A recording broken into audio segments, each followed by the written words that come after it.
प्रदेश के सीटीटी अभ्यर्थी साथियों, आज के संवाद में कहना है कि अभ्यर्थियों के द्वारा लगातार फोन आ रहा है कि सर्वोच्च न्यायालय के डबल बेंच से जो आया है फैसला, क्या प्रभाव पड़ेगा शिक्षकों के एग्ज़ाम पर और साथ ही क्या होगा भविष्य बीएड और डीएलएडी सीटीटी अभ्यर्थी का। आप जानते हैं कि यह 6 महीना का लंबित केस का डिसीजन कल जो आया उसमें स्पष्ट है कि 1 to 5 में केवल डीएलईडी को ही मिलेगा मौका। इस संदर्भ में बहुत सारे ग्रुप में मैं देखता हूँ कि ग्रुप में स्टेटमेंट देने और लिखने से, एक दूसरे से लड़ने से कोई फ़ायदा नहीं होगा। अभी एग्जामिनेशन का समय है, सभी को सम्मिलित होकर के करनी चाहिए परीक्षा की तैयारी, डिविएट नहीं होना चाहिए। हम लोगों ने पहले भी बात किया था कि यह जो डीएलईडी बीएड की प्राथमिकता है, जो सर्वोच्च न्यायालय का आदेश आएगा वह होगा सर्वोपरि और उसको मानना पड़ेगा, क्योंकि भारतीय संविधान में माननीय न्यायालय का आदेश सर्वोपरि होता है।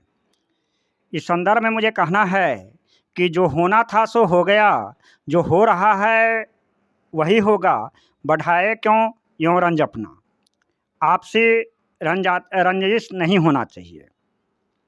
अब डीएलईडी और बीएड का भविष्य क्या है, आप जानते हैं कि इसमें अभी जो वर्तमान स्थिति बन रही है कि जो ऐसा देखा गया है कि सर्वोच्च न्यायालय का जो फैसला आता है, अंततः राज्य सरकार को एनसीटी को पालन करना होगा, मानना होगा। अब रही बात कि सरकार इसका क्या ऑप्शनल है, क्या इस पर एक बीपीएससी के द्वारा जो संचालित होने वाली जो 10-12 दिन समय बचा हुआ एग्जामिनेशन में, इस पर क्या पड़ेगा असर, क्या स्टे लगा सकती है, केवल डीएलईडी को ही एडमिट कार्ड जारी करेगा या केवल दोनों को इंक्लूड करके करेगा। इसके लिए पार्टी कौन होगा, सरकार का यह सारा जो डिसीजन होगा, प्रतिफल जो होगा वह निर्भर करता है कि राज्य सरकार की क्या एक्टिविटी होती है।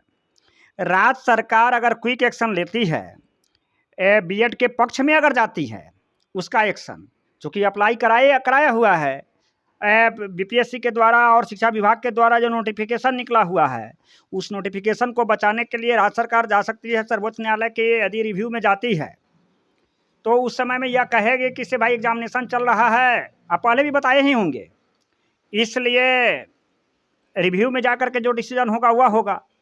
और नहीं तो उससे जो 5 सदस्यीय जजमेंट होता है उसमें जाकर के राज्य सरकार वादी बन करके कर सकता है, एनसीटी केस का पार्टी बन सकते हैं। या तीसरा जो ऑप्शनल है वह बीएड वाला पार्टी बन करके इसका रिमेडी कर सकता है, अपना रिव्यू पिटिशनर बन सकता है। यह सारी बात निर्भर करता है, लेकिन अभी तक का जो हम लोगों ने जो बात किया है, अधिवक्ता से जो बात हो रही है और साथियों से भी जो बात हुई है, उसका समराइज रिपोर्ट यही है कि सुप्रीम कोर्ट का जो आ गया है फैसला वह मानना पड़ेगा सभी को। कब तक, जब तक कि इसके अगेंस्ट में इससे ऊपरी अदालत या रिव्यू के द्वारा या सर्वोच्च न्यायालय के 5 सदस्यीय कमेटी जो जजमेंट देते हैं, उससे जब तक इसके पक्ष में फैसला नहीं आ जाता है तब तक देना पड़ेगा। इसमें डीएलईडी की प्राथमिकता बनी हुई रहेगी। और इतना तय बात है कि इस परीक्षा में चाहे जो हो, आगामी में जो किसी भी 1 to 5 की परीक्षा में बीएड अभ्यर्थी को नहीं मिलेगा मौका और सरकार किसी भी तरह की नहीं लेगी जोखिम। ऐसा हम लोग यह जो situation policy will be decided according to situation for winning em, जैसी परिस्थिति बना है न्यायालय के द्वारा, इस पर मैं यह हमारा अपना थीम है, इसको किसी अन्यथा के रूप में नहीं लेंगे। मैंने देखा है कि एज रिलैक्सेशन के मुद्दा पर आप जानते हैं कि CWJC केस 9640/2023 में मैं मुख्य पिटिशनर था त्रिपुरारी झा। मैंने सभी सचिवालय से लेकर के मंत्रालय तक का दरवाज़ा सैकड़ों बार खटखटाया, आंदोलन करवाया, कोई न मिला फ़ायदा। और न्यायालय की फैसला जब आया तो सर्वोपरि है और हम लोगों का अप्लाई हुआ है। इस तरह से मान्य फैसला चाहे एनसीटी हो या राज्य सरकार हो, इसको तो मानना पड़ेगा सर्वोच्च न्यायालय का फैसला। हाँ, यह अपनी बात को रिव्यू के माध्यम से, उससे जो ऊपरी सर्वोच्च न्यायालय का शिखर है उस पर अदालत के माध्यम से अपनी बात रख सकता है। अब एक क्वेश्चन होता है कि क्या इस जब तक वह डिसीजन आएगा तब तक बीएड वाले का एडमिट कार्ड जारी होगा या परीक्षा होगा या नहीं। यह सारी डिसीजन निर्भर करता है सर्वोच्च न्यायालय का या सचिवालय के सेक्रेटरीट का या और बीपीएससी आयोग जो कंबाइंड कमेटी है वह क्या डिसीजन लेती है। लेकिन अगर नहीं लेती है तो एग्जामिनेशन होल्ड भी हो सकता है। May be possibles more than probability 50%, ऐसी संभावना बनती है कि 50% से ज़्यादा may be possibles examinations will be hold, ऐसा हो सकता है। और नहीं तो दूसरी तरफ कि अगर बीएड को मौका परीक्षा में नहीं देते हैं तो वैसी स्थिति में बीएड अभ्यर्थी का क्या रुख होगा। क्या बीएड अभ्यर्थी सड़कों पर उतरेगा? अभी जानता है कि आंदोलन से सड़क पर उतरने वाला नहीं है, न्यायालय का दरवाज़ा खटखटाएंगे, न्यायालय ही एक रास्ता बनता है। दूसरी तरफ डीएलईडी अभ्यर्थी का क्या स्टैंड है? आप राजस्थान की अभ्यर्थी को देखिए, राजस्थान से जीता, फिर सिंगल बेंच से भी जीता, डबल बेंच से जीता, तो क्या डीएलईडी बिहार के भी अभ्यर्थी इस पर मुकाम पर जाएंगे इसके अगेंस्ट में? यह सारा जो सिचुएशन निर्भर करता है इस पर सभी अभ्यर्थी को न्यायालय का रास्ता सबके लिए खुला हुआ है। लोकतांत्रिक प्रक्रिया में किसी विषम परिस्थिति में लोग न्यायालय का सहारा लेते हैं।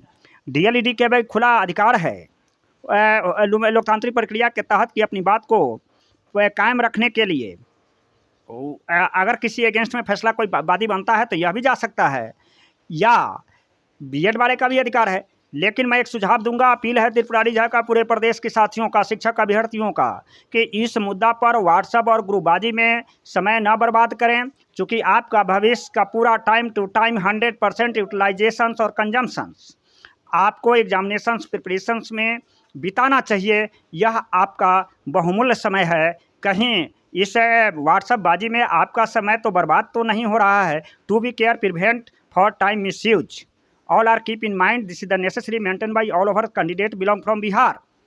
यह आप लोगों के लिए भी आवश्यक है। मैं इस संदर्भ में यह कहना चाहता हूं कि पूरे अभ्यर्थी के द्वारा जो फ़ोन हमारे बार बार आता है कि क्या होना चाहिए, मैं अपनी बात करता हूं कि हम लोगों ने एक साथ रहा है डीएलईडी और बीएड वाले का, तो मैंने कहा है कि कानून को कानून का काम करने दीजिए। कानून में जिसको यह लगता है कि हमारा हकमारी हो रहा है उसके लिए न्यायालय का दरवाज़ा खुला हुआ है, और all are free from move there for finding judgment. सभी का यह एक अधिकार बनता है, वहाँ पर जा सकते हैं। अंत में मैं यही कहूँगा कि आप लोग आपसी विवाद में नहीं पड़े, व्हाट्सएप ग्रुपबाजी में नहीं पड़े, चूँकि व्हाट्सएप पर लिखने से ना आपको न्याय मिलेगा ना मिलेगा जजमेंट। आपको करना है परीक्षा की तैयारी। देखिए आगे सारा जो एक्टिविटी है, स्टेट गवर्नमेंट क्या लेती है डिसीजन, और हाथ कंकन की आरसी क्या। आपके पास में आज 12 तारीख है, समय बचा है 11 दिन, और इस 11 दिन में क्या होता है देखते रहिए, बने रहिए जीएम एजुकेशन में। धन्यवाद, आपका साथी त्रिपुरारी झा।